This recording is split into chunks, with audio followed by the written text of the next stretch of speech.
ঠাকুরের রাতুল চরণে প্রণাম জানিয়ে, আরাধ্যা জগৎজননী বড় মায়ের রাতুল চরণে প্রণাম জানিয়ে, পরম পূজ্যপাদ বরদার চরণে প্রণাম জানিয়ে, পূজনীয় আচার্যদেবের চরণে প্রণাম জানিয়ে সকলকে আমার আনন্দিত জয়গুরু বলে আলোচনা প্রসঙ্গে পঞ্চম খণ্ডে শ্রী ঠাকুর বলছেন, ভালো যার আছে তারাও পরিবেশের ওই প্রভাবে সংক্রমিত হয়ে উঠবে। অনেকেই ওই আবহাওয়ায় পড়ে বিবেককে ভোতা করে ওরই সমর্থন করে চলতে শুরু করবে। ফলে উচ্ছৃঙ্খল বিশৃঙ্খলা সমস্ত রাষ্ট্রকে, সমাজকে, পরিবার ও পরিবেশকে শাসন করতে থাকবে। তাদের সুনিয়ন্ত্রিত করবার, সংবর্ধনা সন্দীপ্ত করবার কেউ থাকবে না। দুর্নীতি, দোদণ্ড প্রতাপের আধিপত্য করতে থাকবে দেশের উপর। এর ভিতর দিয়ে যেসব জাতকের আবির্ভাব হবে তারাও হবে সংবর্ধন বিরোধী। আবার পিতামাতা দাম্পত্য জীবন ব্যতিক্রম দুষ্ট হওয়ার ফলে সন্তান সন্ততির ভিতর মস্তিষ্ক বিকৃতি, ব্যতিক্রমী চিন্তা, চলন বিধ্বস্ত, ছেদপ্রবণ ব্যক্তিত্বের বহুল্য আবির্ভাব হতে থাকবে। সত্তা বিরোধী, সংহতি বিরোধী ও কৃষ্টি বিরোধী চলনই হবে তাদের স্বভাব ধর্ম। তারা নিজেরা ভ্রষ্ট চরিত্র হয়ে পরিবেশকে সর্বনাশের পথে বিভ্রান্ত করে চলতে থাকবে। যোগেশদা, বিবাহ বিচ্ছেদ যারা অনুমোদন করে তারা একথা বলেন না যে সব ক্ষেত্রে এটা প্রযোজ্য। অনিবার্য প্রয়োজনের ক্ষেত্রে তারা এই পথটা খোলা রাখতে চান, যাতে অপরিহার্য স্থলে এটা সুযোগ গ্রহণ করে হতভাগ্য নারী পুরুষ অসহনীয় ব্যর্থতা ও যন্ত্রণা জ্বালা থেকে আত্মরক্ষা করতে পারে। শ্রী ঠাকুর, কতগুলি ক্ষেত্র আছে যেখানে শাস্ত্র অনুযায়ী বিবাহই অসিদ্ধ, যেমন প্রতিলোম বিবাহ। বিবাহ যেখানে অসিদ্ধ সেখানে বিচ্ছেদের কথা আসে না, নইলে শাস্ত্রসিদ্ধ বিবাহ যেখানে তা অচ্ছেদ্য ও অচ্যুত হওয়াই বাঞ্ছনীয়। ফল কথা, সদৃশ্য ঘরে বিধিমাপক সঙ্গতিশীল বিবাহ যদি হয় সেখানে মিল হওয়ায় সম্ভাবনাই বেশি। বিবাহের আগে সব দিক দিয়ে দেখে শুনে মিলে করে বিবাহ দিতে হয়।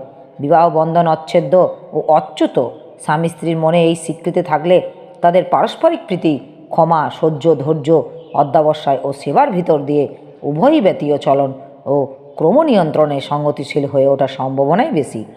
তাতে বিশৃঙ্খলা অনেকখানি সুশৃঙ্খল হয়ে উঠতে থাকে, সুপ্রজননের আশাও অনেকখানি মূর্ত হয়ে ওঠে এবং ছিন্ন ব্যক্তিত্বের আমদানি হয় কমই। আর মানুষ যদি দুঃখ কষ্ট সত্ত্বেও আপনজনের সঙ্গে বন্ধন ছিন্ন করে, তার দোষ ত্রুটি থাকলেও তা দরদের সঙ্গে সয়ে বয়ে নেয়, তাতে তার যে খুব একটা ক্ষতি হয় তা কিন্তু নয়, বরং নারী পুরুষের ভিতর দিয়ে অনেকখানি মহত্ব অর্জন করে। ভালো যে তাকে তো সবাই ভালোবাসতে পারে, মন্দ যে তাকে কজন ভালোবাসতে পারে। এই ভালোবাসা পেয়ে আবার দেখা যায় কতজনের জীবন বদলে যায়।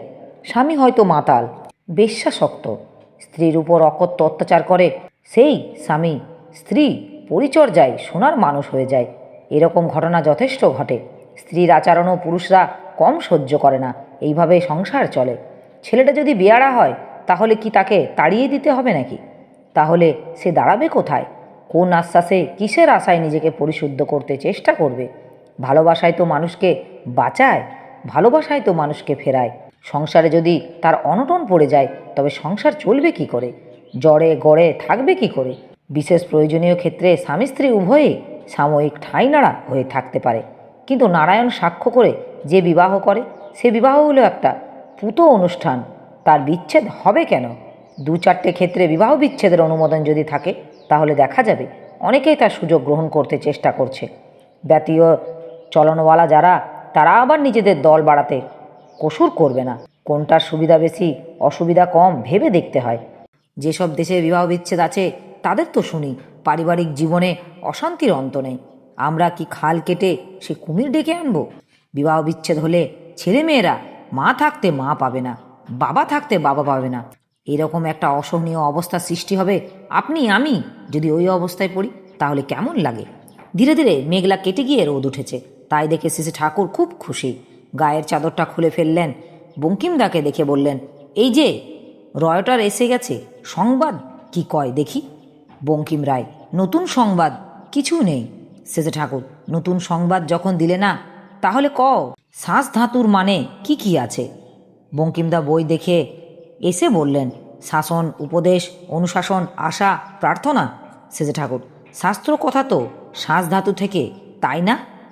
বঙ্কিমদা, আজ্ঞে হাঁ। ইতিমধ্যেই কেষ্ট ভট্টাচার্য এসেছেন।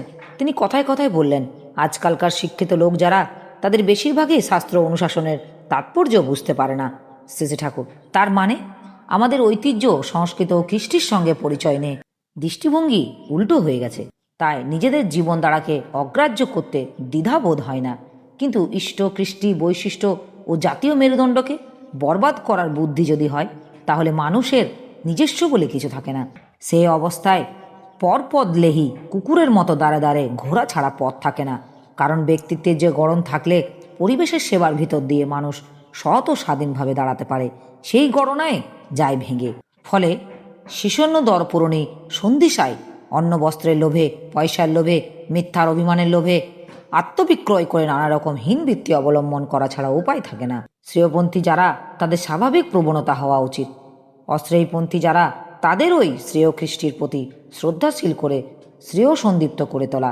কিন্তু আমরা শ্রেয়ের কোলে থেকেই তাকে উপেক্ষা করে অধপাতের উপাসক হবার জন্য লোলুপ হয়ে উঠেছি। এ নিতান্ত দুর্দৈব ছাড়া আর কিছু নয়। কেষ্টদা, এর কারণ কি শ্রী ঠাকুর? এর কারণ হলো যাজনের অভাব। আমরা যে কত বড় সম্পদের অধিকারী তা আমরা নিজেরাও বুঝি না। মানুষের কাছে যাজন করি না, বা সে সম্বন্ধে আমরা যাজিত হই না, তাই তার মূল সম্বন্ধে সচেতন হতে পারে না। ভারত যুগ যুগ ধরে নানা অত্যাচার সহ্য করে এখনও যে এতখানি জীবনীয় ঐশ্বর্য নিয়ে বেঁচে আছে, তার কারণ ভারতের অমৃতময় কৃষ্টির প্রতি এখনও দেশের লোকের নেশা একেবারে নিঃশেষ হয়ে যায়নি। অনেক বিকৃতি সত্ত্বেও এখনও জাতির রক্ত বহুলাংশে ঠিক আছে বলেই মনে হয়। কিন্তু এই সম্পদ যদি নষ্ট হয়ে যায়, তাহলে ধরা যাবে না কার ভিতরে কি সংস্কার সক্রিয় হয়ে আছে আর কিসের অনুপ্রেরণায় বা কে চলছে। আবার এই সংস্কারগুলি যার ভিতর যেমনতর নিখুঁত, সেগুলি শরীরটাকে ওই বিশেষত অনুযায়ী তেমনভাবে সক্রিয়শীল করে গঠন করে থাকে। আবার ওই অমান্তর গঠনের ফলেই বৈশিষ্ট্য অনুযায়ী উন্নত বিবর্তনের সম্ভবতা তাদের মধ্যে প্রজ্জ্বাল হয়ে থাকে। তাই বলি, প্রাচীন ঐতিহ্যকে শ্রদ্ধাপ্রত অন্তঃকরণে সমৃদ্ধিতে সুশোভিত করে আপনারা প্রত্যেককেই আদর্শনিষ্ঠ চলনে শুদ্ধ ও অনুশীলনশীল হয়ে চলুন। আদর্শ মানে যাকে দেখে নিজের জীবনকে পরিচালিত করা যায়, তার প্রতি নিষ্ঠা সম্পন্ন শ্রদ্ধায়, ওই ভিত্তিতেই পরস্পরের প্রতি বাস্তবভাবে অন্তরাশী হয়ে জীবন সমবেগে প্রতিরোধ ক্ষমতাকে বাড়িয়ে বৈশিষ্ট্যসম্মত বর্ধনায় একায়িত হয়ে উঠুন। এক কথায়, বহু থেকেও এক হয়ে অচ্ছেদ্য বান্ধব বন্ধনে প্রবল প্রাচুর্যে উৎকর্ষ উচ্ছল হয়ে ভর দুনিয়াটাকে ওই উচ্ছলতায় সচ্ছল করে তুলুন। সেদিন যদি আসে, সেই যুগ যদি আসে, আর তা যদি স্রোতশীল বর্ধনায় আপনাদের অন্তঃকরণ প্লাবিত করে চলে, আর তা চিরদিনের জন্য, চিরযুগের জন্য এই মর্তই প্রতিটি বেষ্টির ভিতরে স্বর্গ হয়ে উঠবে, তাও চিরদিনের জন্য। তা স্বাস্থ্যের শৌর্য, বীর্য, কৃস্তিতে, সমৃদ্ধিতে, উচ্ছল আড়নায় সকলকে উচ্ছল করে তোলে। এর ফলে সারা দেশ সাহসী আপ্যায়নায় সমস্ত অশুভকে সমীচীনভাবে নিরোধ করে। সন্দীপনার প্রতুল সমবেগ একায়িত অন্তর্বন্ধন নিয়ে প্রত্যেকেই অন্তস্থ শত্রুকে দমন করে।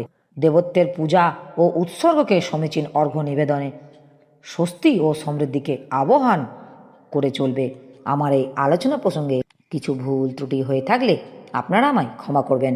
উপস্থিত দাদা, ভাই, বোন, মায়েদের আমার আনন্দিত জয়গুরু।